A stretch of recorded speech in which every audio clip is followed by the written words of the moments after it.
Dicen de San Pedro Regalado que tenía el don de la ubicuidad, el mismo don que sin milagros y a base de mucho esfuerzo han logrado los cooperativistas de la bodega, que homenajea al santo de su pueblo, para que su vino esté presente al mismo tiempo en tantos lugares del planeta. La Aguilera además es famosa por la calidad de su uva, y muchas de las grandes etiquetas de Ribera del Duero llevan en su interior su fruto. En esta tierra de legendarias viñas nació en 1950 la bodega cooperativa San Pedro Regalado, y hoy nos desplazamos a esta para que nos cuenten su historia Primitivo Pinto y César Maté, en una cita con Ribera.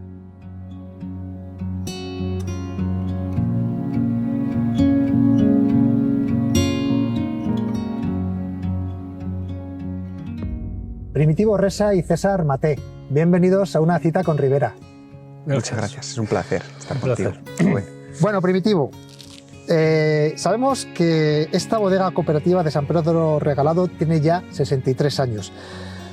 63 años de historia en La Aguilera, que no es poco, vaya pueblo, La Aguilera. Nos gustaría saber, en primer lugar, un poquito los datos básicos. ¿Cómo nació? ¿Cuántos socios fundaron esta cooperativa? ¿Qué motivación se tenía entonces para unirse en un proyecto cooperativo? Bueno, pues esta cooperativa se empezó a construir en el año 54, Ajá. Se inauguró en el 58, eran más o menos, bueno, casi de todo el pueblo, todos los habitantes que había allí, y se construyó, ya te digo yo, en el 58 se inauguró, y la ambición o la cosa que tenía la gente era formar una cooperativa, una unión cooperativistas para que pues por hacer una gran bodega para cuidar los vinos, que aquí hay muchos vinos, muchas. Pero comentabas viñas. que, fíjate, eran casi todo el pueblo, había más de 250 cooperativistas en un principio. Exactamente, sí. 200. Si tú lo piensas, unir ahora a 250 personas en un proyecto común, nos costaría mucho llegar a eso, ¿eh? Yo creo que ahora no se podría hacer. Ajá. Es que la gente, ya sabes que los pueblos han bajado de habitantes. Ajá. Sería difícil. Sería difícil, pero bueno, la ambición era... La ambición era pues juntar mucha gente para hacer una cooperativa y prosperar y negociar, bueno, pues, inventarse uno en los vinos, en las viñas y vivir incluso de ellas. Eso es lo que teníamos, la ambición. Proyectos cooperativas El proyecto que teníamos. que hace 60 años además era súper importante. Me comentabas ahí en bodega que aquí la gente hacía el trabajo voluntario, o sea, había como una bolsa de horas. Sí, bueno, había gente que iba pues a prestación personal, que se llamaba entonces, que era gratis, Ajá. con el afán de pues, colaborar para que eso funcionaría bien y Para tirar el proyecto adelante. Saldría más rentable que si habría unos... Eso sí que hoy no funcionaría. Claro, yo aquí claro, yo creo que hay un fondo muy social, ¿no? que cubría todo lo que es la cooperativa, ¿no? Al final se hacían...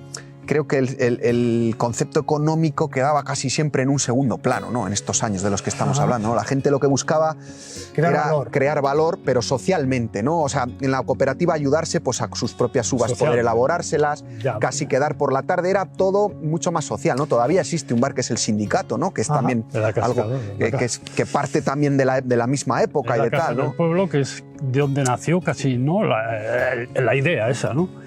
Pero eso no quiere decir que prestación personal eran todos. Esta idea a lo mejor nació en un bar detrás de un chato de vino. Un bar que se llama ahora la Casa del Pueblo, que es el sindicato.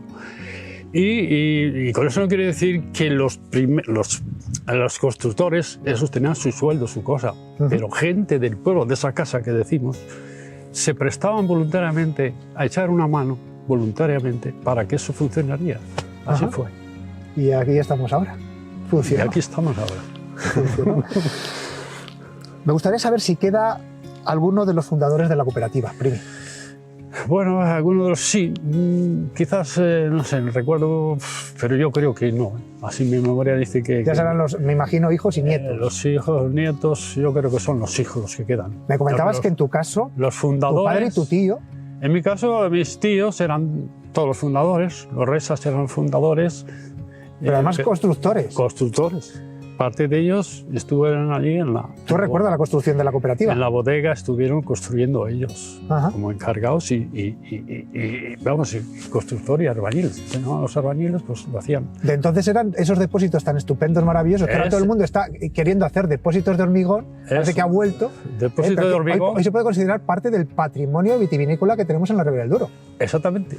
Ese es, para mí, de las mejores cosas que hicieron fueron nuestros depósitos. Ajá. De hormigón armado, que son los que auténticamente sacan el vino bueno. Sí, pero bueno, ahora pues se han recubierto con lo que llaman ahora el Ahora, epoxi, bueno, ahora sí. está, pues se esposan, se limpian, se despositan y ya está. Pero César, tú sabes, Vega Gómez, que ahora esto está muy en boga. A mí me encantan. Yo soy una de las cosas por la que aposté desde el principio, ¿no? De estos depósitos necesitamos esa sabiduría que tienen los propios depósitos ellos mismos por sí mismos, con tanto tiempo y tantos años elaborando vino, que no es normal que lleguemos y los cambiemos por metales, ¿no? Por acero. En su momento se puso sobre la mesa con la intención de qué hacíamos en ese sentido, y vamos, yo lo tenía clarísimo que desde el principio eso es el patrimonio de la bodega, es realmente lo que nos da el valor añadido a los vinos. Para mí, uno de los valores añadidos, aquí estamos viendo otros y luego hablaremos de otros, pero uno de ellos para mí es toda esa sabiduría que tienen esos depósitos que nos ayuda mucho. Es una cosa positiva aquella que se hizo de hormigón armado. Bueno, positiva, que nos damos cuenta ahora de la importancia que tiene y que es positivo, porque hubo un tiempo como que hubo muchas bodegas que lo tiraron todo para meter todo acero inoxidable. Ahora nos damos cuenta que realmente merece la pena, que tienen valor esos depósitos. Sí, para mí quizá lo que pasa es que hubo un apogeo muy fuerte del acero, ¿no? Cuando vino, entró y todos, pues parece que era más. Sí que es cierto que estos depósitos que tú has visto tan bien y tan bonitos, cuesta mucho mantenerlos, ¿no? O sea, para que estén así, realmente cada año tenemos que dedicar un dinero y un tiempo a que cada año estén así, ¿no? Cuesta más limpiarlos, el acero es más limpio, más... Todo esto para que funcione bien hay que comprenderles, hay que saber entenderles, no son depósitos tan sencillos de trabajar, ¿no? Entonces, todo eso cuesta. Mantenimiento de esposi, por lo menos limpieza de esposi. Sí, las formas de utilización, cómo desinfectar es diferente, cómo extraer los bitartratos. Ahí su utilización tiene unas características pues que le hacen más complicado, pero merece la pena. Pero a la larga, indiscutiblemente es... Primi, me comentabas que la familia Resa, que se había dedicado toda la vida a la construcción, que os llamaban además los trinqueteros. ¿Qué es eso de ¿por qué viene lo de trinqueteros? Bueno, eso es una historia, bueno, que más o menos era un apodo que les pusieron a mis Bueno, pero tú eres trinquetero todavía. Bueno, los Resas, ya sabes lo que pasa, ¿no? Que trasciende. ¿Y por qué lo de trinquetero? El mote o apodo. Sí, bueno, en los pueblos todos tenemos mote. El apodo, pues, precisamente fue porque, bueno, al ser albañiles y tales, les mandaron hacer el frontón de entonces, que ahora era trinquete. Les llamaban trinquetes a los frontones. El trinquete era antes, se llamaban trinquete, luego pasó a frontón, y por eso nacieron el trinquete, los trinqueteros. Oye, pues este era un pueblo importante si tenía frontón. Bueno, venían gente de la Horra, de Roa, a jugarse las meriendas a pelota, a jugar la pelota a mano. Sí. No. Eso es una cosa que desconoce mucha gente, pero el tema de... Yo me he pegado muchas palizas para ganar una merienda a uno de la Horra. Ajá. Con otro. Y la pala también me imagino que se utilizaría. Bueno, aquí. También, pero la esencia pura era las manitas ahí con callos y pim pam. Sí, que la gente se piensa que esto solamente es del País Vasco, pero aquí hay una afición, ha habido mucha afición de siempre. Aquí en esta zona. Tipo riojano, tipo vasco, hacíamos ahí partidas de la leche. Él te está hablando hace 50 años, o sea que no es de... ¿Y os ibais al País Vasco a jugaros también la merienda? Venían. De La Rioja venían a jugar la merienda a la Aguilera a ver si nos ganaban. Pero no ganaban ninguno. ¿Por qué? Porque entonces el suelo no era de cemento, era de tierra, y entonces había baches. Entonces nosotros conocíamos los baches. Ahí estaba la jugada. Jugaban en casa, ¿sabes? Ahí estaba la jugada. Está muy bien. Como el manguerazo que hacía Clemente, ¿no? Teníamos los trucos, ¿no? Aquí. Dejaban la hierba un poco larga. Conocías el terreno. Ya sabes que si conoces el terreno bien, ya sabes dónde está el fallo, ¿no? Entonces ahí eso sí que era jugar en casa, ¿verdad? Teníamos ventaja. Qué buena anécdota.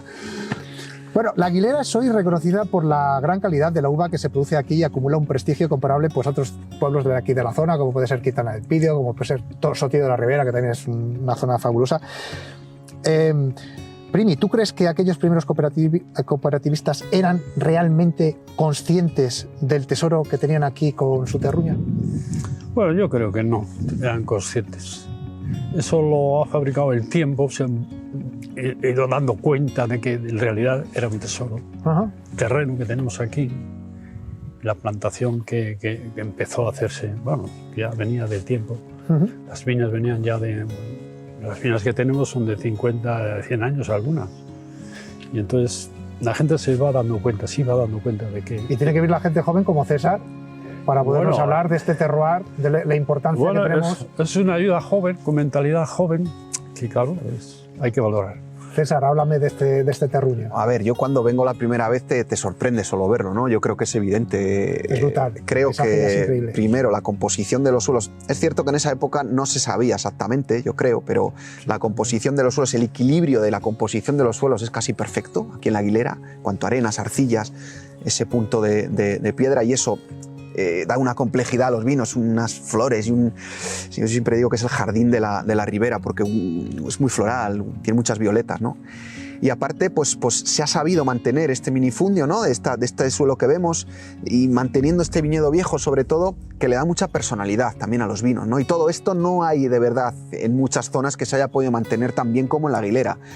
Y el conjunto de todo esto, pues sí que hace realmente un terroir muy especial. Yo creo que la Aguilera es reconocida en todo el mundo a día de hoy como una de las grandes zonas vitivinícolas de Ribera del Duero, por supuesto, pero ya creo iría un poco más allá. A nivel mundial es reconocida la Aguilera. Y aparte aquí, bueno, antes a lo mejor se podría considerar una desgracia, hoy es una suerte el poder ver este paisaje, estos minifundios de plantaciones, porque no se hizo tampoco la concentración la parcelaria en todo esto. Es una de las cosas, no se hizo la parcelaria, entonces se pudo mantener todo este minifundio que bueno, pues lo vemos, ¿no? Es que es gratis, tenemos la biodiversidad, ¿no? La vida es gratis, tenemos árboles, tenemos nidos, tenemos animales que viven junto con las viñas, y todo esto le hace a la viña poder adaptarse mucho mejor al cambio climático y poder también, bueno, pues tener más,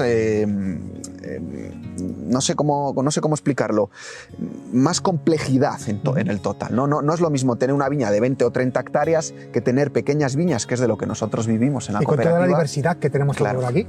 Ahora tenemos ahí el Fondo del Monte, tenemos aquí... Claro, es gratis, todo esto es gratis. Sí, tenemos en Ebros.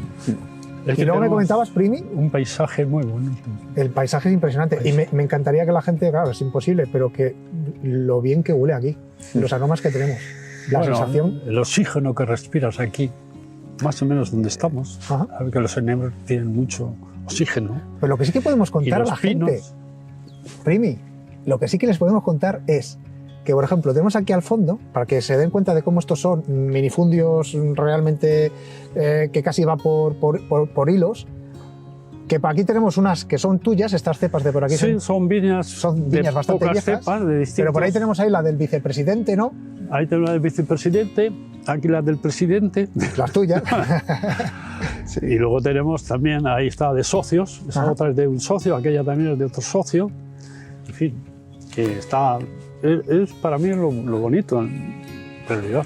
Que estamos en realmente, esto nada, no sé exactamente cuánto tiene, pero es muy poco territorio, es muy poco terreno, pero tenemos un montón... Ahora 10 hectáreas aquí, sí, más o menos. Y tenemos un montón de parcelas de diferentes viticultores. Y a lo mejor tenemos aquí pues más de 10 viticultores. ¿Qué viticultores de la cooperativa? Muchos Luego de el ellos, encanto que tienen los tempranillos, ¿no? Es que un tempranillo con 100 años, como estamos viendo aquí, es que es muy bonito de ver, realmente no se ven y es muy bonito, tiene mucho encanto. A mí me parece que sería casi el paisaje perfecto, ¿no? Justo con lo que hablamos del monte, mezclar estas viñas con monte, a mí me parece increíble, me parece un sitio, vamos... Monte, encinas, nebros, hay de todo aquí. El asunto de, bueno, pues tenemos pinares de Doncel, las piñas están muy buenas, pina de piñones, ¿Pino piñonero? Sí, todo eso, sí. Sí, que son todas esas copas redondas. Por ejemplo, hoy tenemos un pino maravilloso. Fíjate qué pasa. Aquel es un pino de Doncel.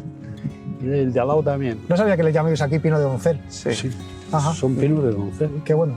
De piñones. Sí, pino piñonero. Qué bueno. Sí, almendros y tal, de todo. Sí. Y muchos animales que también se escuchan, no sé si se pueden oír, pero se escuchan los pájaros, se escuchan... Perdiz y liebre y conejo. Todo eso, era cazador. Fui cazador también. Entonces venía a cazar por ahí. Y me acuerdo, uno aquí una. Aquí una. Cayó. La tienes en la cama. Cayó, salió ahí de una cama.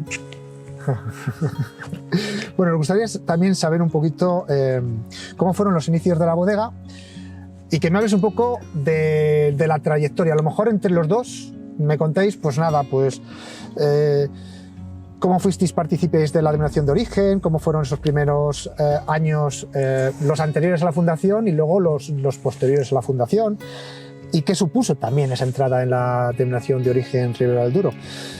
No sé, ¿es entonces cuando se empieza a comercializar el vino embotellado? ¿Fue después? Contadme un poquito esa trayectoria.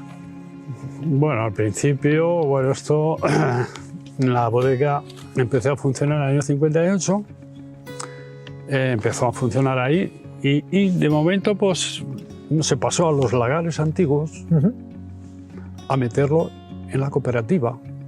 Y entonces, ¿qué pasaba? Pues ahí la cooperativa en principio lo que hacía es, plantación, aparte de la plantación que existía ya, lo que se hizo pues es llevarlo a la cooperativa y entonces al principio lo que se hacía era vender uva a otras bodegas para sacar rentabilidad para poder empezar a... Eso en un principio, sí. Además hemos visto una zona ahí en la bodega que era lo que llamaban el cargadero. Era el descargadero, que entonces venían otras bodegas, de distintas bodegas, venían a por uva y nosotros le vendíamos la uva. Y entonces hay un descargadero donde se ponía el camión y nosotros íbamos con el tractor y lo echábamos. Y parte de ello se quedaba en la bodega para que los socios harían el vino propio para su propio consumo. Y luego vino después, con unos años ya vino el abrir mercado, exportación y todo eso. Pero eso ha sido más reciente, digamos, ¿no? O sea, en un principio se vendía sobre todo, se vendía la uva, me imagino que se vendía también granel, se vendía la cántara que se hacía algo en la bodega y se vendía granel también, vino granel y uva. Yo creo que se vendía más uva que granel. A partir ya, la entrada de la denominación de origen, ya es cuando se plantea el vino embotellado. Eso es, también. ¿Cuándo empezó a embotellarse vino? A partir del año 11 es cuando abrimos mercado, abrimos red comercial y entonces cuando empezamos a embotellar marcas. Pero bueno, yo creo que eso es en los 90, ¿no? Cuando empezamos realmente, cuando empieza el boom también, ¿eh? Cuando empieza la denominación de origen, nos llega, porque cuando trabajábamos, como decía Primitivo, los lagares, ahí solamente se hacían rosados, ¿no? Era vino que al final era para consumo y ya está, no se pensaba, hablábamos de este factor social que realmente tenía la cooperativa, pues con este tipo de elaboración de vino y cómo se hacía, se cierra ese factor social, ¿no? Era casi los socios no cobraban dinero, casi lo que hacían es, según metías de uva, así te llevabas de vino, ¿no? Era un poco con tu cartilla. Luego también se empezó a ver que era mucho, entonces pues se empezó a pagar algo, ¿no? Pero al principio, el excedente se comercializaba. En lo que te llevaras, pues no te pagaban, ¿no? Podías elegir las dos opciones, ¿no? Es decir, o te llevas todo lo que has metido en vino o lo que te corresponda, o se te paga parte de la que no te lleves, ¿no? O sea, había una cartilla que se llegaba. Pero sí que es cierto que cuando empieza el boom de la DO, cuando se empiezan a hacer vinos tintos en la denominación de origen, ya estamos hablando, pues eso, de los años 80, 70 y finales de los 70, 80, ¿no? Es la época donde nace la denominación de origen, vuelven a plantarse otra vez viñedos porque se había descansado unos 20 años del momento en que aquí tenemos viñedos de 60 años en adelante, o de 65 en adelante hasta 100 y pico, estos tienen más de 100 seguro, que los dirá. Sí, bueno, sí. Pero luego hay 20 años que no se planta, ¿no? Porque sí que es cierto que tampoco esto tiene el desarrollo que tenía. Así que vuelve la denominación de origen y es en los años cuando empieza, ahora vamos a hacer 40 años, ¿no? De la denominación de origen, el aniversario, pues es en ese momento cuando vuelve otra vez este boom de plantación. Sí, en el año 2000 es cuando empieza. El año 2000 empiezan a plantarse. El año 2000, digamos, a partir de los 90, podríamos decir que se empiezan a embotellar aquí en la cooperativa. Eso ya un poco más, dar ese vino, digamos, ya con una etiqueta. Sí, cerramos el círculo, ¿no? Al final, en los 90 es cuando empezamos a ver que, que podemos hacer vinos de calidad y que se puede ver que podemos cerrar el círculo. La década siguiente sería la del impulso, que veis que esto funciona, que se vende el vino embotellado, se empieza otra vez esas plantaciones, empieza un poquito a confiarse o a invertir en expandir un poco el tema del viñedo. Y luego me comentabas que ya a partir de no hace tanto, hace 10 años, es cuando vosotros empecéis ya a apostar fuertemente por desarrollar vuestras propias marcas y empezar a comercializar y exportar. Sí, los años 11, el año 11. Sobre el año 11 es cuando empezamos a abrir red comercial y exportar. Ajá. Exportar, abrir mercados. Abrir mercados. Y entonces abrir un mercado de exportación y nacional también. Y entonces ahí es cuando ya pues seguimos para adelante. Ajá. Haciendo futuro. Y hablando un poco más del pasado, Primo, ¿tú te acuerdas la primera vez, no sé, tu primera relación con el vino? ¿Alguna anécdota que puedas compartirnos? Bueno, mi relación con el vino casi era mucho antes. Yo tenía 13 años, yo tengo 76 ahora. Ajá. Qué joven eres. Sí, 20 años. Qué bien te conserva la vida. Entonces ya te cuento que bueno, yo tenía anécdotas de cuando yo era chaval, 13, 14 años, es cuando iba a vendimiar con mi padre. Íbamos a vendimiar las viñas. Y ya te digo que una anécdota fuerte fue esa de Tubilla, que mi padre estaba encargado de hacer los túneles, coger un burrito y venirme. De Tubilla del Lago, cuando me comentabas que se hacían unos túneles para traer el agua a Aranda de Duero. Y entonces uno de los burritos, con 13 años, desde Tubilla me vine a Aranda, vamos, a la Aguilera, con un carrito que tenía que era como una muy chula, que era de los caballos, ¿cómo se llamaba esa? ¿Una calesa?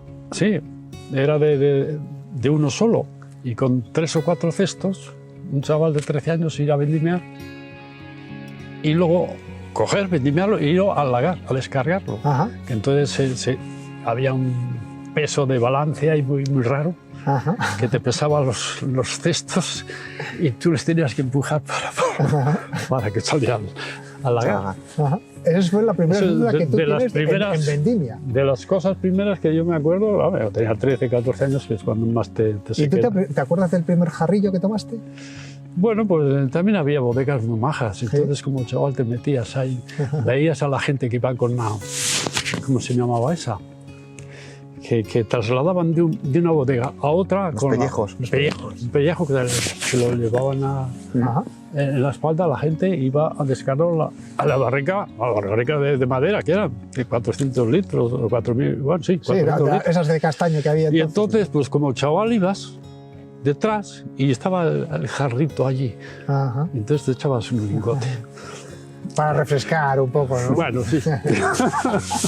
Como chaval. Pero sí, eso era muy... Sí, eso no, estaba muy bien aquello. Algunas antiguas cooperativas han tenido que reconvertirse en otro tipo de sociedades para lanzarse al mercado internacional. Pero también nos consta que San Pedro Regalado tenía el don de la bilocación o multilocación, ¿no? De estar en varios sitios, en diferentes lugares. Relatan las crónicas que era capaz de estar en todos esos sitios, además haciendo negocios para el monasterio que tenemos aquí cerca, que además que es una chulada y recomendamos que venga la gente a verlo. Santuario, sí. Pero no sé, en vuestro caso, ¿lo habéis tenido más difícil? Es el patrón de Valladolid, ¿no? Es el patrón, San Pedro Regalado, efectivamente. ¿Lo habéis tenido más difícil para abriros otros mercados o San Pedro Regalado os ha echado aquí un cable? Con ese don de la bilocación. Pues mira, nos ha echado un cable. Está claro que siempre, jolín, lo siempre, estamos... Sí, porque es el patrón de Valladolid. San Pedro Regalado es el patrón de los toreros de Valladolid.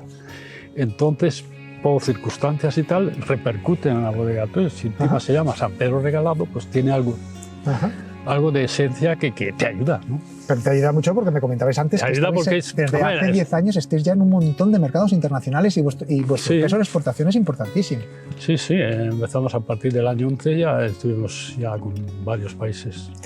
Sí que es cierto que anecdotariamente, habíamos hecho alguna exportación ya años anteriores, en el 7, en el 8, poquitas cosas puntuales, pero sí que en 2011 es cuando empezamos a plantearnos que la exportación puede ser un recurso importantísimo para la bodega y entonces sí que invertimos más en ello, ¿no? Y empezamos a ir a ferias, a conocer a más gente, a más lo que se puede pensar en cómo comercializar realmente un vino y digamos, los trámites que hay que seguir, y es cuando damos más importancia.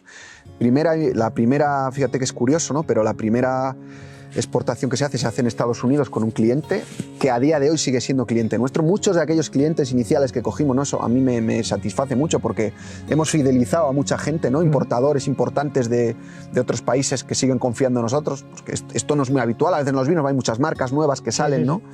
Entonces, bueno, pues Frontier fue nuestro primer importador y a día de hoy pues podemos decir, yo creo que vamos, con la cabeza bien alta. La calidad de los vinos que se usan aquí. Sí, la verdad que con estas viñas es imposible hacer mal, casi sería un delito, ¿no? Pero de hecho sacamos unos premios presentando los vinos. Ahora no, pero sacamos unos premios. Sacamos muchos años teniendo más de 90 puntos Parker en todos nuestros vinos, hemos ganado muchos premios, cosas importantes que a nivel internacional creo que han sido reconocidas y a día de hoy, pues lo que te comentaba, ¿no? Tenemos la cabeza que estamos en más de 30 países con la mayoría de los clientes fidelizados y con expectativas de seguir creciendo. No tenemos ganas de parar esto, ¿no? O sea, la idea es que esto siga y bueno, pues que la cosa continúe, ¿no? ¿Qué te parece, César, si hablamos ahora de los vinos? Tenemos varias líneas. ¿Cuál sería la línea más representativa de la bodega? Porque aquí en el fondo tenemos Embocadero y Cantaperdices. Cuéntame. Pues mira, yo te cuento. Mira, en principio la verdad que la marca principal que sacamos fue Embocadero, ¿no? Porque es la marca que fue la primera que se embotelló aquí como marca, fue Embocadero. Lo que pasa es que en el momento que se empieza a pensar en embotellar vinos, se registran varias. Una es Embocadero, otra es Cantaperdices, también tenemos algunas más, Llano de Lena, algunas marcas más que se registraron. Cuando empezamos en el año en exportación, todas las teníamos registradas, nos surge la necesidad, por temas de burocracia,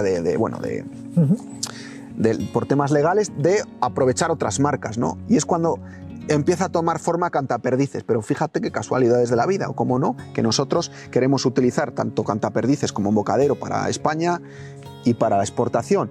Lo que ocurre es que supongo que por circunstancias de los diseños, quizá por sonidos también a la hora de Embocadero quizás suena mejor para el mercado, para decirlo en inglés, Cantaperdices es un poco más complicado de pronunciar y tal. Entonces, casi por circunstancias nos hemos ido dando cuenta que una marca Embocadero ha funcionado muchísimo mejor en exportación. A día de hoy estamos haciendo pues, más de 100.000 botellas en exportación y Embocadero se llevará el 90%. En cambio, en España, que hacemos también más de 100.000 botellas, el 80% sale como Cantaperdices. Y no es que lo hayamos querido sinceramente nosotros, ha sido como que las circunstancias de las propias marcas se han ido imponiendo así, ¿no? Y ha sido la propia inercia de ellas las que ha llevado a este momento, ¿no? Y bueno, pues así lo hemos mantenido. Aparte, yo creo que ayuda también que las propias marcas son términos del pueblo. Sí. Cantaperdices es un término, Embocadero es otro término, Llano de Lena son es otro. términos, o sea, los vinos que tenemos son de términos, el nombre. O sea, sí, vinos de parajes. Sí, exactamente. No hay que pensar en poner, son del propio terreno, del propio, vamos, aquí el propio terreno que tenemos, hay sitios de un nombre, otro nombre, y de ahí salen los nombres de los vinos que tenemos. Buen homenaje también. Y César, ¿cómo definirías los vinos en términos general? Y luego también quiero que me cuentes, pero bueno, con esas breves pinceladas que ya conocemos, cada uno de ellos.